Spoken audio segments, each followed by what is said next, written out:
সুপ্রভাত সকলকে। সবাই কেমন আছো? পাঁচমিশালি আরেকটি ভিডিওতে সকলকে স্বাগত জানাই।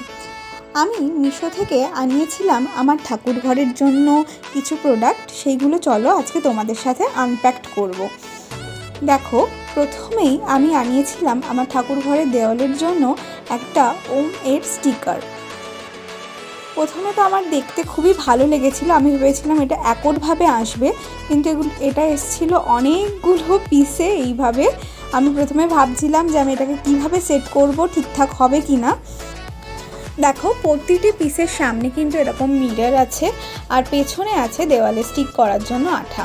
দেখো, এটাকে আমি লাগানোর পরে কিন্তু খুব সুন্দর একটা এলিগেন্ট লুক দিয়েছিল আমার ঠাকুর ঘরকে।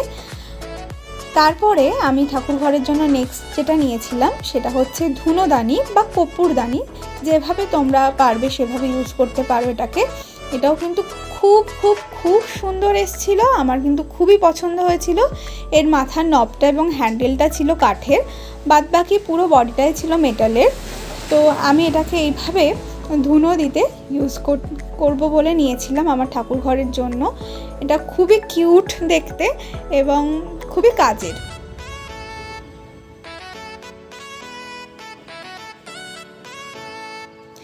তারপরে নেক্সট আমি যেটা পারচেস করেছিলাম সেটা হচ্ছে আরও একটা স্টিকার। এটা আমি বেসিক্যালি নিয়েছিলাম আমার ঠাকুর ঘরের সামনের যে কাচের দরজাটা আছে, তো দরজায় আমি দুটো করে স্বস্তিক লাগাবো বলে নিয়েছিলাম, কিন্তু আমি স্বস্তিক শুধু একটা প্যাকে পাচ্ছিলাম না বলে আমি পুরো সেটটা ধরেই নিয়েছিলাম। আচ্ছা, প্রতিটি প্রোডাক্টের লিঙ্ক কিন্তু তোমরা নিচের ডেসক্রিপশানে পেয়ে যাবে, আর প্রাইসটাও আমি চেষ্টা করব মেনশন করে দিতে স্ক্রিনে।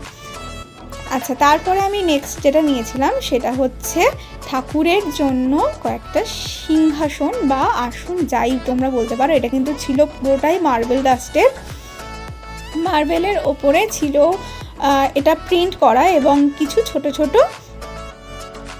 তোমরা দেখতে পাচ্ছ সিকোয়েন্সের কাজ ছিল ওপরে। ওগুলো কিন্তু প্রিন্ট নয়, ওগুলো কিন্তু লাগানো ছোট ছোট কাচের পুঁথি। দেখতে অসাধারণ সুন্দর এবং এসছিল কিন্তু খুবই ভালো।